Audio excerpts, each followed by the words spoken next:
We can go ahead and get started in a little bit. Don't worry about that. I'm more worried about timing and everything though. So welcome to the Spring Symposium for CEO Online. My name is Bradon Lewis. I'm an academic technologist for CEO Online. What that entails is I basically am an LMS admin. I work with Alex Kirkland. I don't know if anyone has ever emailed him or worked with him. We're trying to get extra help from him. We're dealing with the problem of Canvas. I am one of those people that if you have any issues, you can reach out to me. One of the specialties that I actually focus on is actually mobile technologies and multimedia. I am one of those weird types of people that likes complicated media projects. So I can be in front of a sound system, in front of a stadium, and feel completely at home, or I can be in a movie studio, or I can be in a small classroom setup like this, and I'm tempted pushing buttons because I know what each of them does down here. And so this is one of the reasons why I wanted to do the session on podcasting, is because even though podcasting has been around for a long time, I really believe that we can adapt it to make it really successful and useful within education. So what I'm going to go ahead and do is I want to give a short history of podcasting in 60 seconds. A lot of people don't realize podcasting actually got started around the 2000s. This is during dial-up internet. This is when the idea of streaming media and video seemed crazy. When it first got started, it was actually audio blogging. And it didn't become podcasting until people started coming up with a script to be able to get media files automatically download overnight to their iPad. When Apple decided to take this mainstream, it really exploded podcasting. Because now for the first time ever, people were able to get updated information on their iPods that weren't connected to the internet via Wi-Fi or cellular or anything.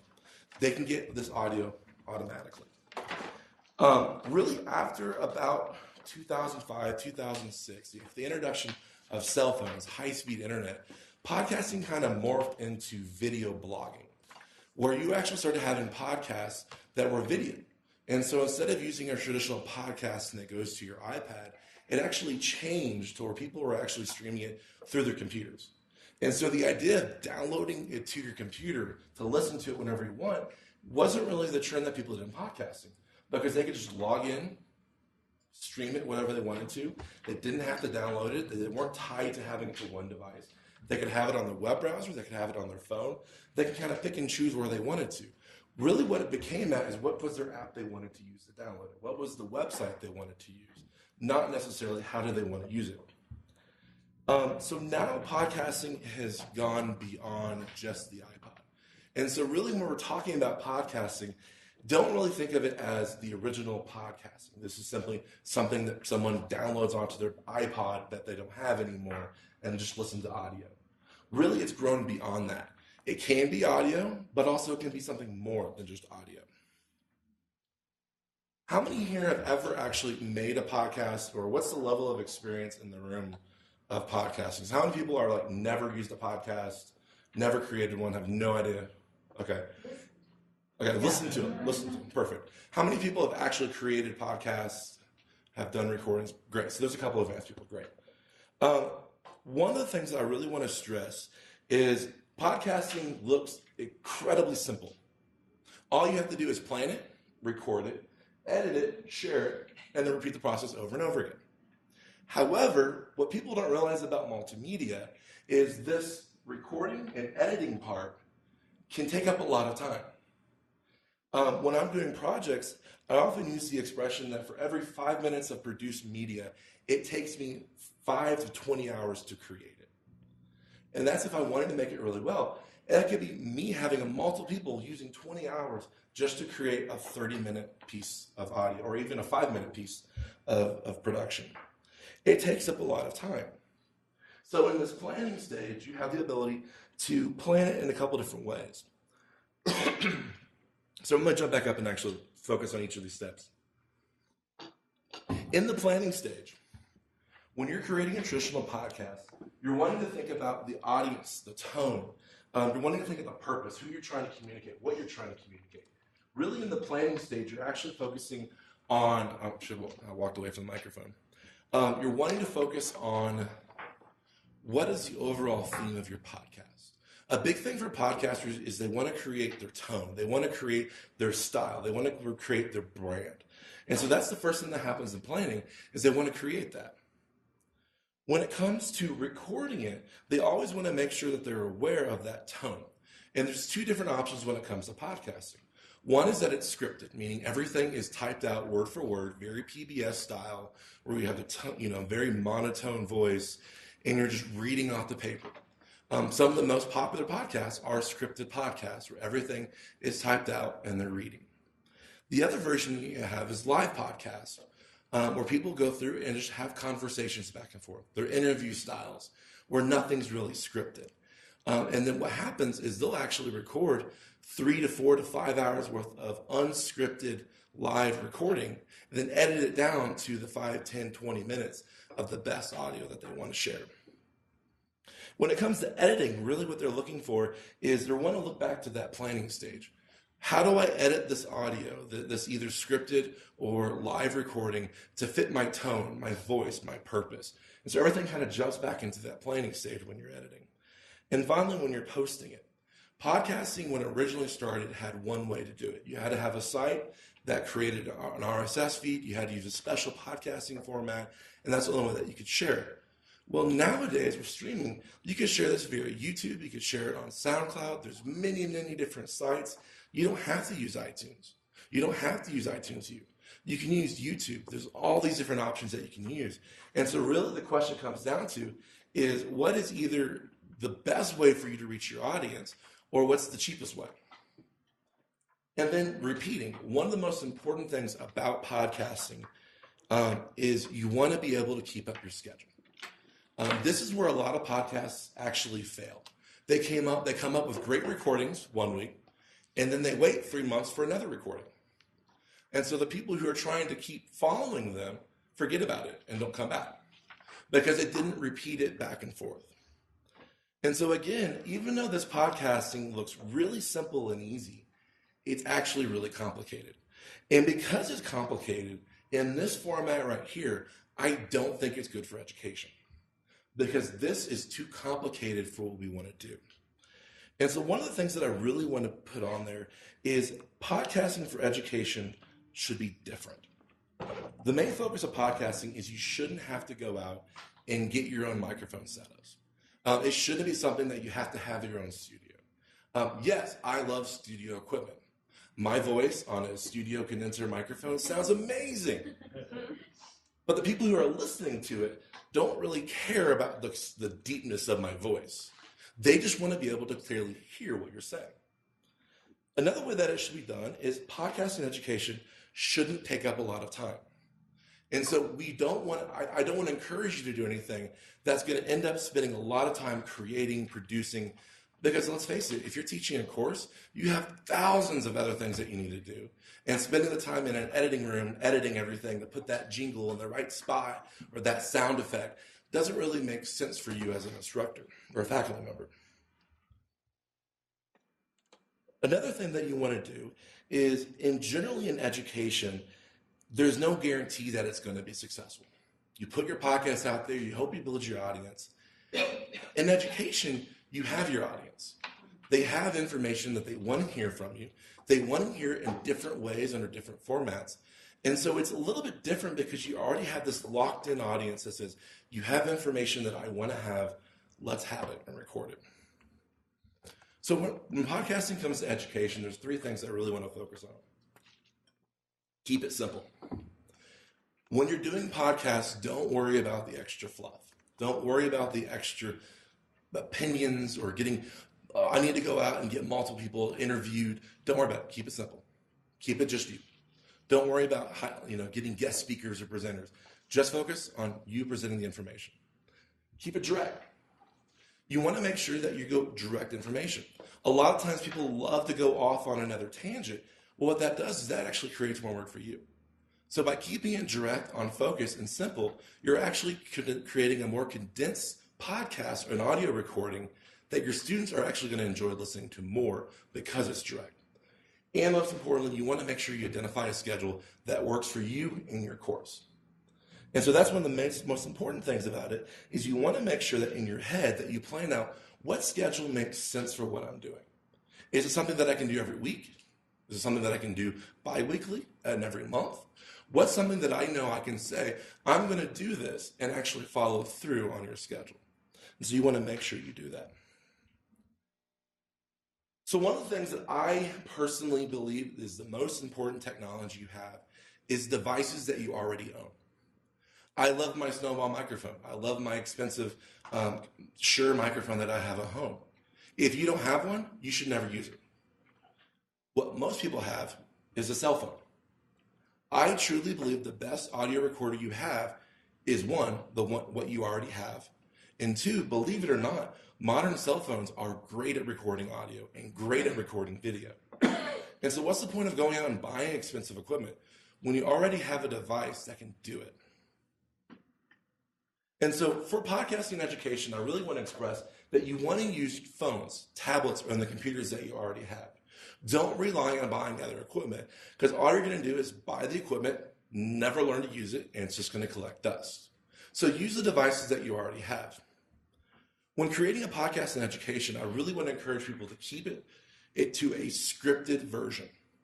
The main reason why I want to encourage the scripted version is that when you do live recordings, if you want to meet accessibility standards, that means someone has to go back and actually transcript that live recording. That takes up a lot of time. And so even though there's some great softwares and you can actually use Google Docs, there's a little cheat that you can use and actually play it in Google Docs and it'll actually listen to what you're saying and type it out. The problem is it's not accurate enough.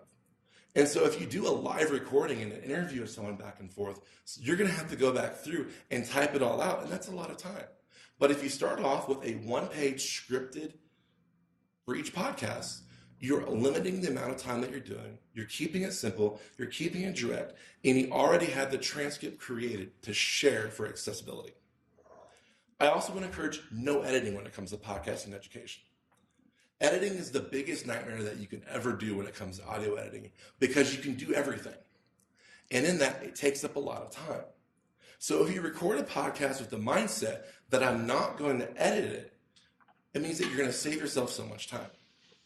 Now, if you're like me and you're recording yourself on a microphone, you all of a sudden forget how to pronunciate, you forget how to read, you're like, what am I doing? And you're saying these weird things, you don't understand it. And so this is why keeping it to one page is simple, because you can take your time, focus on what you're reading it, maybe read it once or twice through, and if you stutter a little bit or you say something wrong or you mispronounce it, or just skip right over it because you have the transcript. It's not that big a deal when you're doing an informal podcast in education if there's little mistakes here or there. And if you do want to break this rule, it's easy to edit out those little pieces here and there if you want to. And I also encourage you to share it directly through Canvas.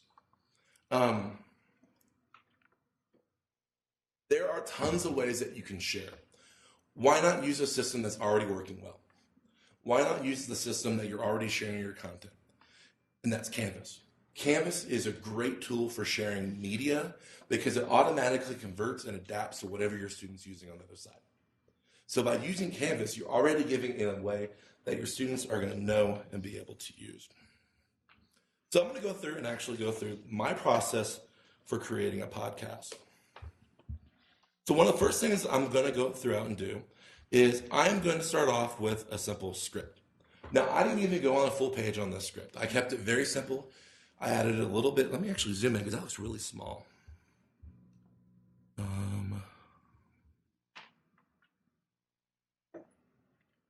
I wanted to add some personality and style into it, so I made a little bit of jokes about Podcasting 101, podcast on the podcasting.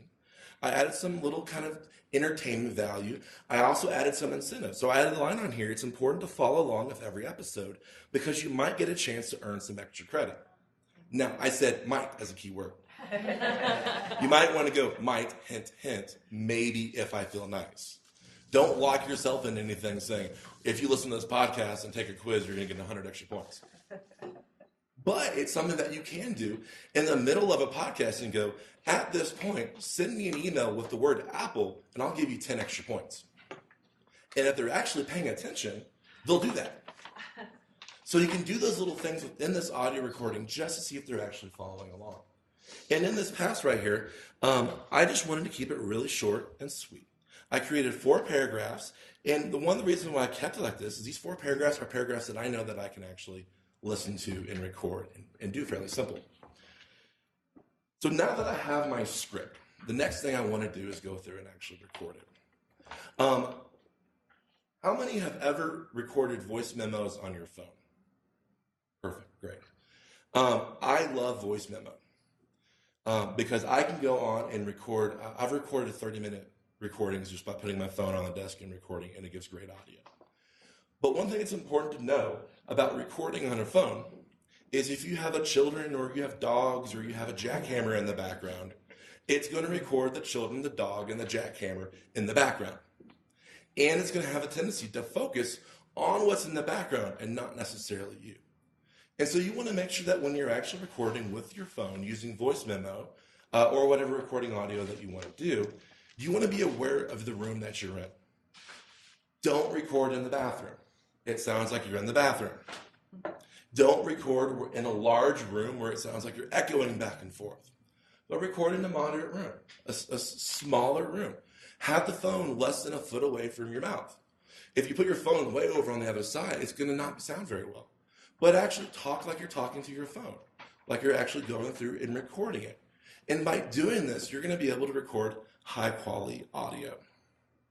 And so once I recorded it on my phone, I'm going to go ahead and actually send it to my computer.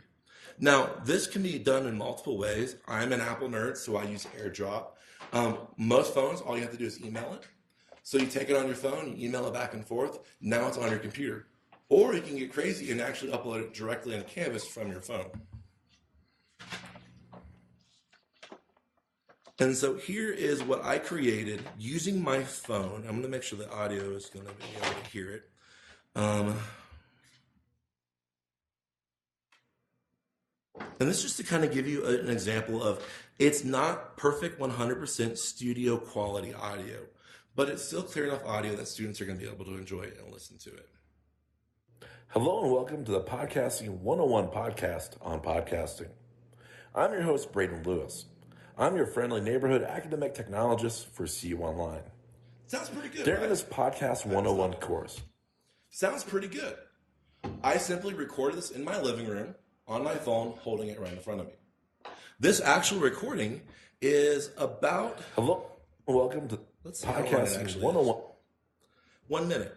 So in a third of a page, it's a 1 minute recording. If I go to the full page, it's about a 3 to 5 minute recording.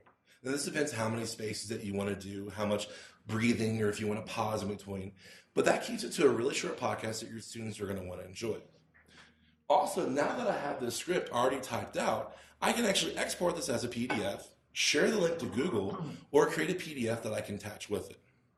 So now I have the transcript, I have the audio recording, I'm going to go into Canvas. So I went ahead and created kind of this basic Canvas course. In Canvas, there's a lot of different ways that you can share this podcasting. First is in discussions. So if you go in discussions, it actually has a built-in feature. I don't know if any of you guys have ever noticed this, but if you go right down here, it says enable podcast feed. When you enable this feed, it creates a clickable resource that students can subscribe to. But you don't have to actually use that because Canvas will automatically update you, notify everyone of a new post. So I'm going to go ahead and use this as a podcast, and I'm going to create a discussion board that is my podcasting discussion. And so what I'm going to do is I'm first going to create a discussion board that's simply saying, welcome to a course podcast. And I'm going to give a sample text up here saying this in this course, this podcast, or this.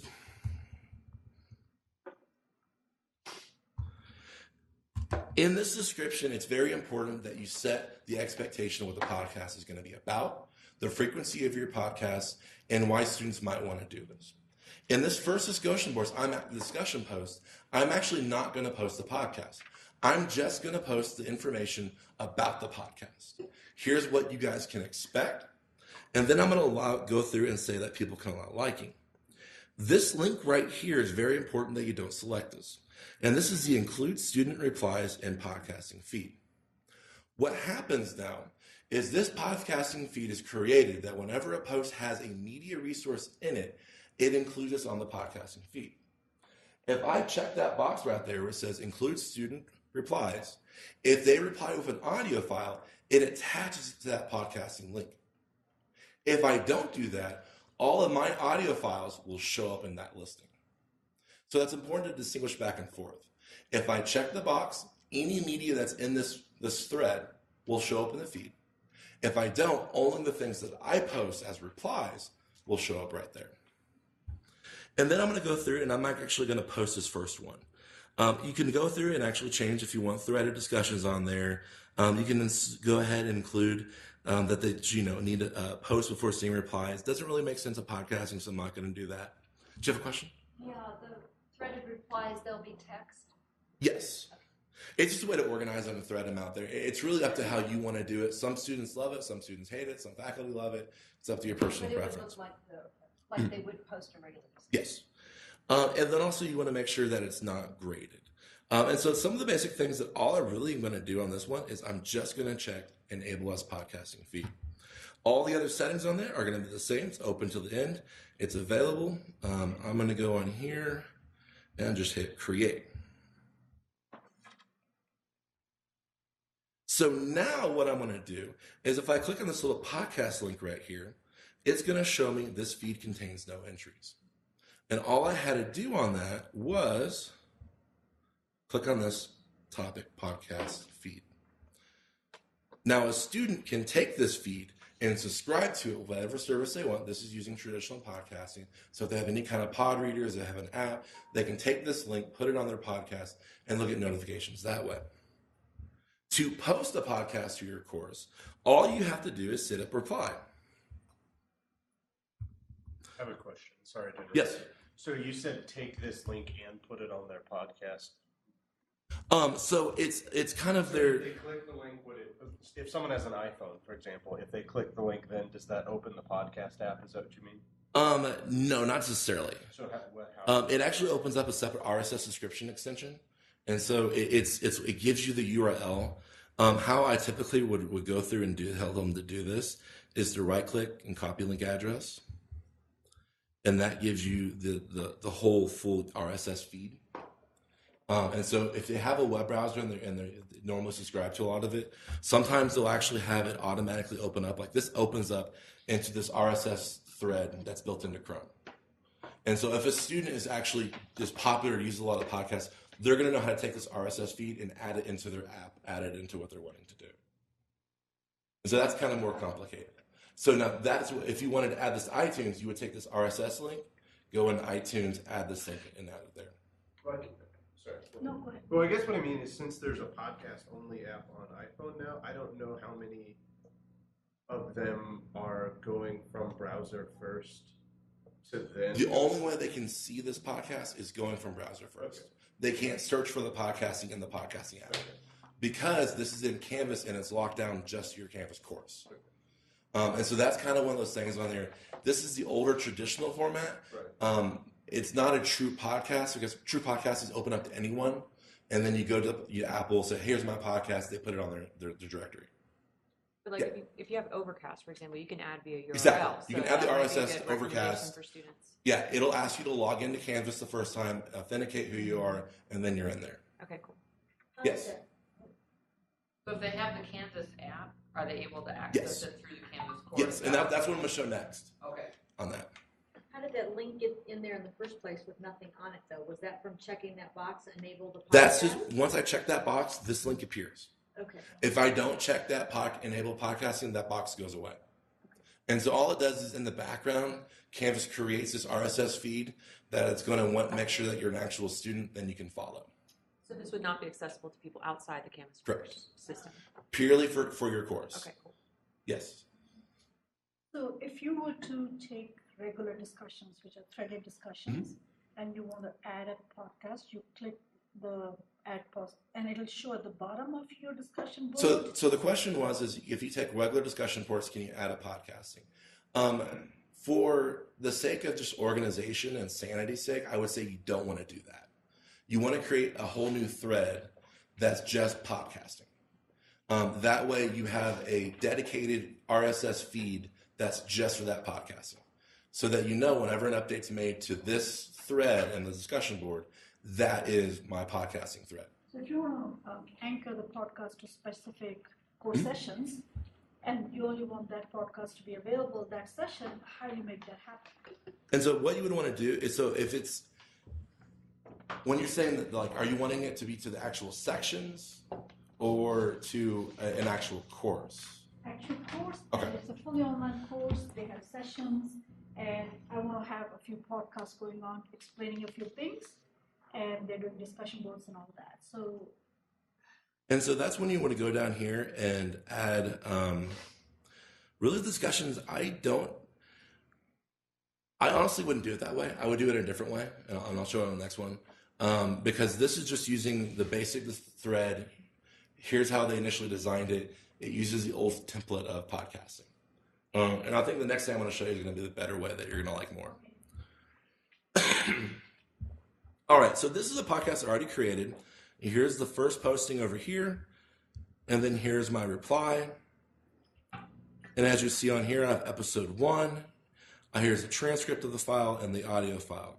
And if I click on this little podcast feed, it'll now show that I have this one item right here. And so again, that's using the traditional system. And again, the way I would want to preface this is using a podcast for your entire course, not broken down into groups or sections or all those different kind of areas. I would want to keep it as simple as possible, direct as possible, and I wouldn't want to do different audio recordings for different group sections because I think that's when it gets a little bit crazy. And by keeping it one for everyone, I think it's there. Now, another way that you can do this, and this is actually the way that I recommend, and it actually goes away from the traditional way that you think of podcasting. Because podcasting got started off as audio recording, it also could associate video recording. It could be media that you're just wanting to share. And so what I'm actually going to recommend, and what I think it would be the best thing to do, is to actually create a module on your modules page that's actually a podcast. What this also lets you do is it lets you create all your episodes at the beginning of the semester, put them all in order, and only publish them when you want them to be published. So like what I've done right here is I've created a module for Course Podcast. I have episode 1, episode 2. I could keep going, and all I have to do is publish it to make it visible. And so to answer your group's question, if I go on and actually look at my actual episodes, this is when I can go through and change. Nope, I lied on that, sorry. But this is where you can go through there and kind of give it a little bit different view of who sees what based off the module controls. And so you can kind of feed them back and forth that way.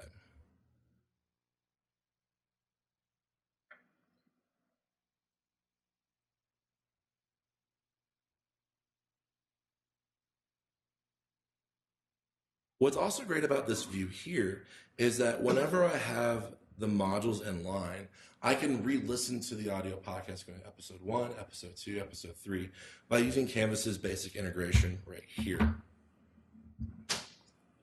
So does that look a little bit better for you guys when it comes to sharing podcasting?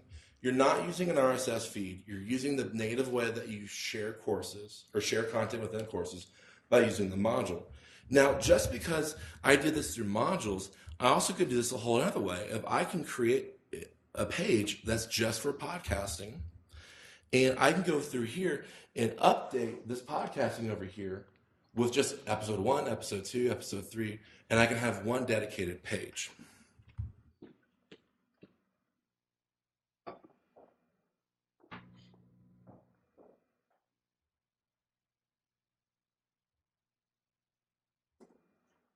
And I can just keep going down or actually flip it where I go 1, then 2, then 3, then 4, however you want to do this. And what you can do here is actually notify users that the content has changed.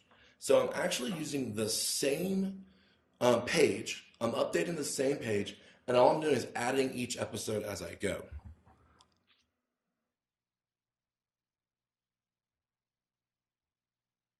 Now, what's important with this is when I'm adding files, I don't think I said this earlier, is you have the files, images over here. You don't want to use this. You actually want to use this recording upload media file here. That's very important. I wish I would have said that earlier.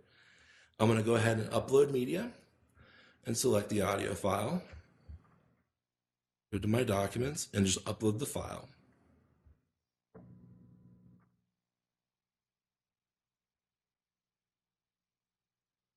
and put it right in the course. And then all I have to do is just keep going through here, and I'm going to put my transcript of it, and I can just keep going, adding.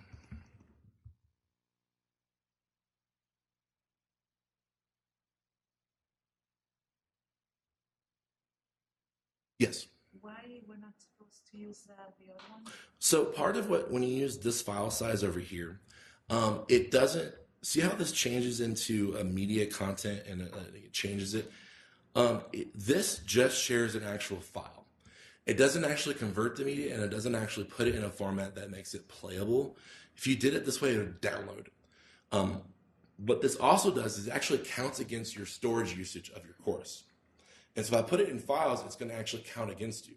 If I use this little media icon, it goes on Canvas's media side and doesn't actually count against your course. And so when you're creating files, this is going to give you more space to put files. The other reason for this is if you want to get fancy, you know how I use my phone to record it? I can actually click on this media icon right here. I can record it straight from my computer. So this uses Flash. It's going to go ahead by default when I record the audio that I'm using. But I can go through here and actually record what I'm talking right now. And so I can record this podcast, have my script right off to it, record it live straight into Canvas, and when I'm done, it'll save it right to the course. So I can record this podcast, have my script right off to it, record it live straight into Canvas, and when I'm done, it'll save it. Wow, my hands are flailing right there. It's weird. Where will it be in Canvas? Will it be under? What it does is it actually saves it. It goes into a different system, and so once it's in there, you would have to go through and record it. But it saves it right there. Yes. So it puts it right on the page where you're at. And so one of the things that I always, whenever I get adding on photos or video, I always make sure that my cursor's in the right spot. And this way I can go through and do this. One of the tricks that we've actually discovered is, so if I'm actually clicking on a video, so I can record this podcast. And again, that's really off. I can actually get the file location by hitting closed captioning. And this is where the URL for this video file is at, or the audio file. So when I've done that on Canvas, I've had the same issue with that audio quality. It's really terrible. Is there anything I've tried with using a microphone? What it is it's the actual Adobe plugin, or not? Notes. It's the Adobe Flash plugin. Mm-hmm. And so let's actually go back on here. This is actually a perfect segue into using TextMouth Relay. I was wondering about Relay. Yes. So again, as another option is I can go through, create audio recording of TextMouth Relay, and record it using TextMouth. But if I go into video recording, there are these tons of little gear icons. Mm-hmm. I need to go back.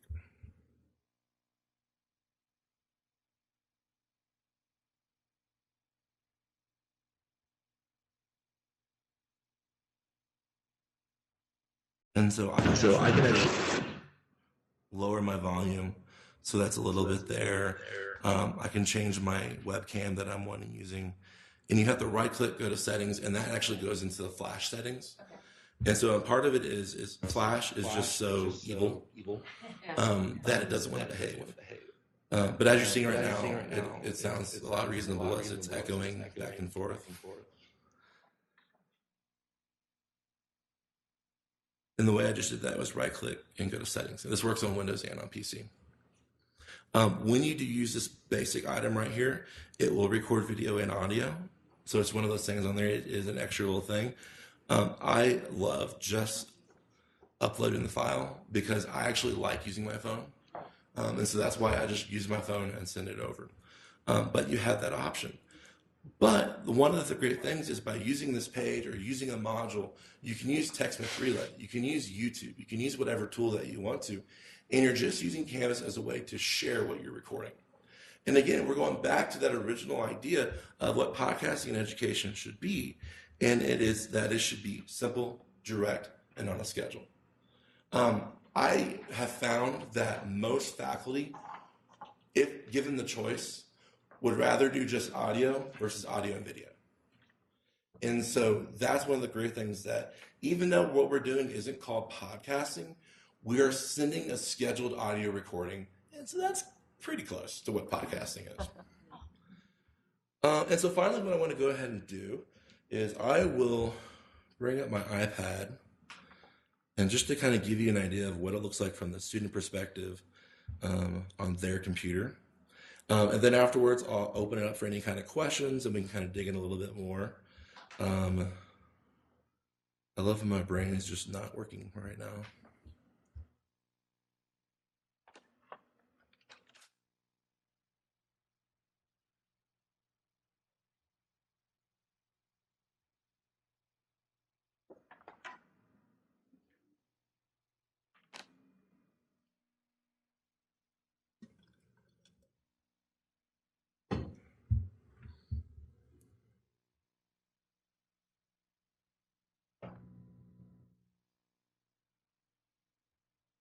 Apparently my computer's brain also doesn't want to work.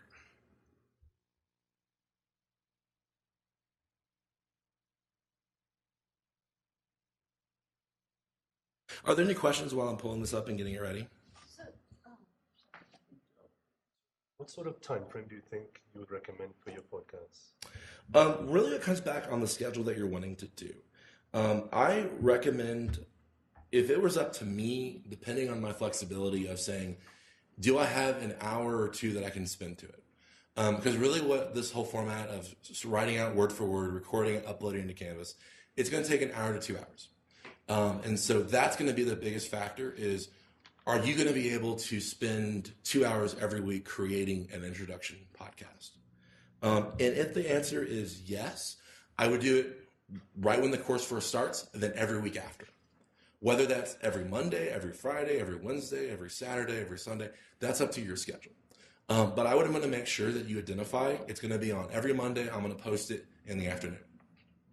That way your students can be expecting it, and that way you kind of can schedule it and plan it out where it's going from there. I have an idea as well as to how long the actual podcast should be. That's why I say keep it to one page. Because one page limits it. It forces you to make it 3 to 5 minutes. And so that's why I think when you're talking to most students, the average time that they're wanting to spend and can spend is 3 to 5 minutes. There are some that you can actually probably go 30 minutes, but do you really want to be talking that long at one time, recording and sharing it? So that's why 3 to 5 minutes seems much more reasonable, and you're able to target it and direct it and make sure that it's really good stuff.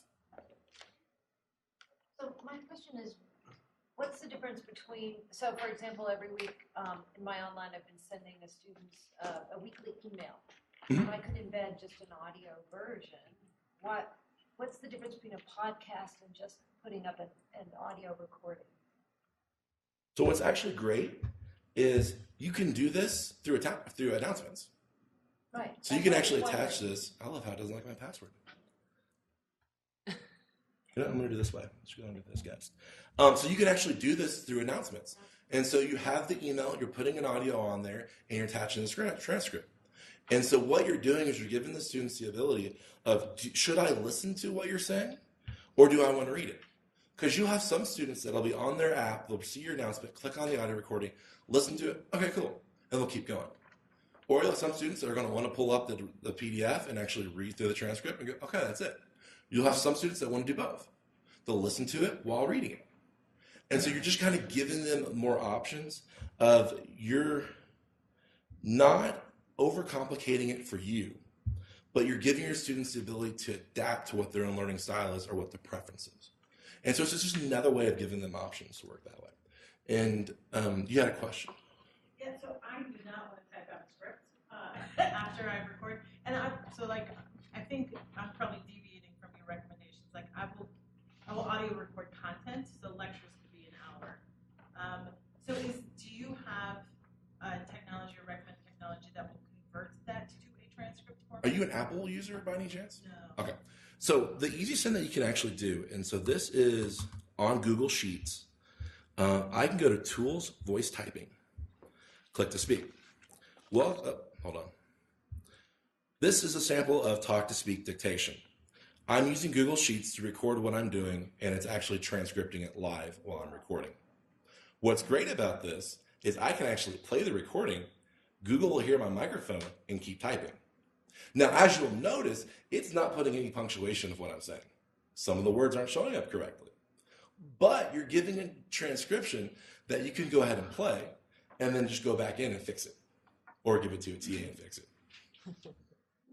And so this is Google Documents, and it's free, and it's awesome. As a side note, that's how my fourth grader does his homework. Nice. He reads it in. Yeah, my jaw drops. He's like, I'm just suffering a little bit. Yeah. The way I did my homework in college is Apple has a built-in dictation software. And so I would go through and just speak out all my first papers, get at my general ideas. Here's my first paragraph, go through and edit it. And it would just be a hodgepodge of text. But this is how I graduated. Putting all this information on here and then actually going back and fixing it. Because I'm a very auditory learner. When I write like I'm speaking. And so I was like, why don't I just speak and then go back and make it actually be proper grammar and actually format it. Will Google dictation allow you to speak punctuation? Actually, Yes. That's what it says on the side. Yes. It's yelling at me because I didn't actually say period, space, and all that. I'm one of those that where, like, when I use Dragon Text, I got frustrated because all the special codes that you have to say, that I'm like, I'll just fix it. So for some reason, the Wi-Fi doesn't want to behave, so I can't show you what it looks like from, there it goes. I love right when I'm saying that, that's when it pops up. And so all I'm going to go on here is go into the pages. Before you leave that page, Yes. was that talk to speak or talk to write under tools? Yes. And so the way I got it was going to just opening up a Google Documents, Yep. putting my cursor wherever I want it to, click on Tools, and voice typing. Thank you. No problem. I love it. One of the tricks that I actually saw for transcribing that they used was doing this. And it's kind of ingenious. But again, for ADA, it's not 100% accurate. And so even if you use a lot of the services, this is what they do first. Then a person goes through and actually edits it. So it saves them time because they just put this in a room, go get a coffee, come back, oh, it's done. And so if you're doing an hour-long recording, you can go through and do all, again, you don't want to make sure the screensaver comes on and all of that, but you'll have the base of the work there. You just play and it records well from your computer. It's amazing. I have friends at UC Denver. They have one of the biggest education technology podcasts. And one of the friends I work with, one of her main jobs is transcripting the podcast that they do every weekly. And she'll spend on an hour-long, 30-minute-long podcast, she'll spend 3 to 4 hours just transcripting. And so by doing this, it saved her about 2 hours. And so finally, I'm going to go back and actually show you what it looks like from a student perspective using the iPad. And this is just kind of as an example because you're going to have students that are going to want to use their computer. You're going to have students that are going to use their phone. You're going to have students that are going to use all kinds of different devices. But because I'm using just this normal Canvas posting or this Canvas shell, technology just doesn't want to agree with me today. Oh, never mind. Oh, see, it's no. There it goes. So this is basically in the Canvas student shell. I'm using my iPad. I'm going to navigate to the course that I'm wanting to go to. Under my modules page, I'm going to click on the course podcast, and then I'm going to see episode 1. Just click on it. I can click on the transcript. Here's the PDF that I can look at right here. Yay. Or I can just click on the audio and play it right on my tablet. This does depend on having high-speed internet, but it's actually playing right now, and if I had audio connected to it, you'd be able to hear it right now. Have the option to download that?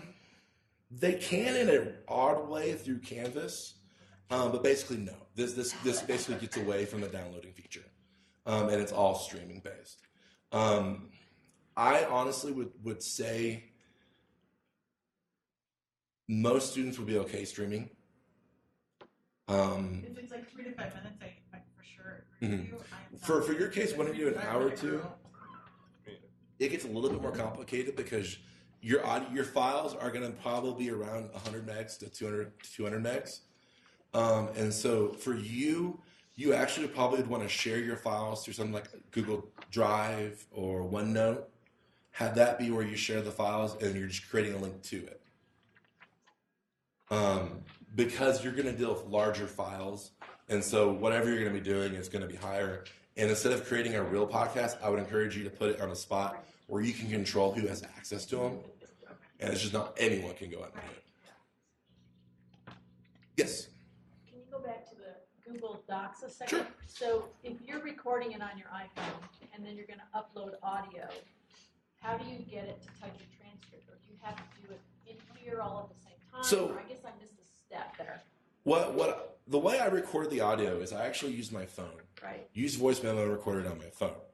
Now, the transcripting is just a way if you're not pre-writing out your script and you just did like a live, you just winged it, you talked about it, and you wanted to create a transcript, that's when you would go through and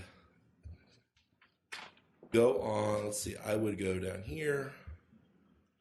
I'm going to go Tools, Voice Typing. I'm going to play the audio, and then I'm going to go to where that file is that I just recorded and actually play it on my computer.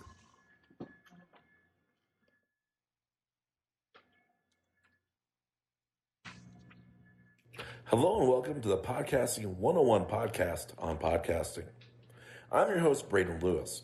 I'm your friendly neighborhood academic technologist for CU Online. During this Podcast 101 course, I'll be sending weekly podcasts reviewing all the important information covered during this week. The podcast will be published on this page along with each week's podcast. So basically what you're doing is you're playing the audio through your computer, it's hearing it through the speaker, and then putting it on the transcript. So I would have to send it to my computer, get it to do this. You could play it from your phone. Yeah. So I'm just going to play it from my phone out loud, and it's going to hear it on my computer. Oh, Yeah. okay. And so it's just like if you're using voice dictation, whether it's something you recorded with high quality audio or you're actually talking in front of it, the computer doesn't know the difference. Okay. Yes. Could you do it concurrently, like while you're? You can actually do both at the same time. You could have your phone, you could have your computer, you could be recording. It's purely up to whatever style you want to work with. Because you could actually be recording on your computer and doing the transcripting at the same time. And so what happens when you start doing this is you get more and more complicated, and it goes one of those things to where I would encourage you is simple, direct. But if you wanted to do that, you would have that option. Would you say that it's okay to completely bypass having a transcript at all? So the question was, is it okay to bypass having a transcript? Here's where I would go through and say yes and no. Legally, no, because if someone wanted to request it and they had the ADA documentation and paperwork, they could go into the ADA services and get that transcript from them. However, I would encourage you to be a good steward of just different learning styles and different personalities and different way people do it. That if it's not something to where if you can plan to have everything in spot, yes. I was just thinking because, like, for one, listening to a general podcast, like any casual podcast that has nothing to do with education, or maybe even some that do, they don't have transcripts. But even just in the classroom, if you're teaching a non-online class, I don't know many people who hand out a transcript of the things that they're going to say.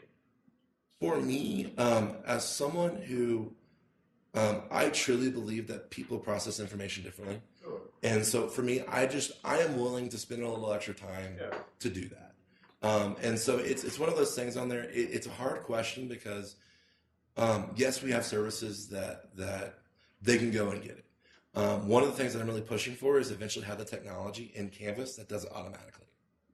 And we're not quite there yet, but we're going to get there hopefully in a couple of years, where you can have an audio file there, right click, and you get the transcript. And that way you don't have to worry about it. CU as a perspective, we really want to say we want to be open and available to everyone. The reality, though, is sometimes you just don't have time. And for most students, they're okay with that. They might request it. But it's one of those things on there to where I get kind of hesitant back and forth because I don't want to put a student in a position to have to ask for it. I'd just rather go ahead and give it to them. And that's just my preference and my style. Yes. Okay. Yeah. Students have told me actually, a couple of things, like, I don't care for watching videos because the speed at which instructors speak is too slow. Mhm. And so I also show them that you can play the video at a faster speed. There's a feature. But then they'll ask for, like, do you have this written out? Mhm. So my rule of thumb is if it's like about a minute long video audio, I won't do the transcript, but anything longer than that, I'll do the transcript. Yeah, it's one of those things where I've been amazed of the number of students I've talked to that like to watch the video, follow along, and then also read it. And they'll just want to learn it different ways. But it's kind of one of those things on there where I would have the dialogue with your students to see what works best for them and what they prefer. Because CU at Denver has made a way to where those tools are available. And it's just one of those things on there to where that is there. For me, I'm fine creating it that way. How do we find the UC Denver Educational Podcast? What? The UC Denver Educational Podcast. We used to have, CU Online used to have a podcast that was created. There's actually not one currently that we're producing. About the lady who spends half an hour editing the audio. The audio? Yeah. You just said that she uses this. This is an example of someone else that I work with at another university. Okay. So this is one of those things to where different resources. So that's one thing that's with podcasting. If you go back to how podcasting was, is podcasting is one of those great and wonderful things that if you're not careful, you have tons of resources, money, and equipment invested into it, and you're not actually focusing on what the students actually want and need. And so that's why I'm saying keep it simple, keep it direct, and be intentional, and not overthink about having different things. And so right now there is no other resource that we could send out and do editing or do the transcripting. There's a possibility that down the road we might have that. It's just right now this is going to be basically, if you want to add a podcast, here's a simple way that you could add it to your course. Okay, but where is the podcast that you were referring to? This is it's UCF's education podcast. I can't remember the exact name of it, but if you do UCF education technology, it'll come up. It's one of the top education podcasts or education technology. Before we have more time, we're already actually over time on here. I'm happy to answer more questions. Make sure you fill out the surveys. You just want to leave the surveys on the table. Perfect. Just leave the surveys on the table. And I'm available if you have any more questions. I believe the next thing that's happening is actually going to be the welcome hall in about a couple minutes. I'll go ahead and put my email back up again. So if you have any questions or want to have any more information, if you want to just talk podcast or if you want to get more information on how you can do podcasting, I'm more than happy to be a resource. It's why I'm here. It's what I love to do. And so feel free to reach out to me and I'll be happy to talk. I can talk your ear off on all this stuff. And I also want to encourage you, just because podcasting is a good idea, doesn't mean that you have to do it. Doesn't mean you have to do it the way that I do it. Find a way that works for you. Find a way that makes sense for you that doesn't take thousands of hours to do. Because there's no point of you wasting time doing this cool new thing if it's not going to be useful and easy for you. Actually, you can use it as an assignment to have the students create that for you. I've actually known students that have given extra credit for transcripting their podcasts. Oh, nice. Just if we do the other thing. Yeah, no problem. Thank you.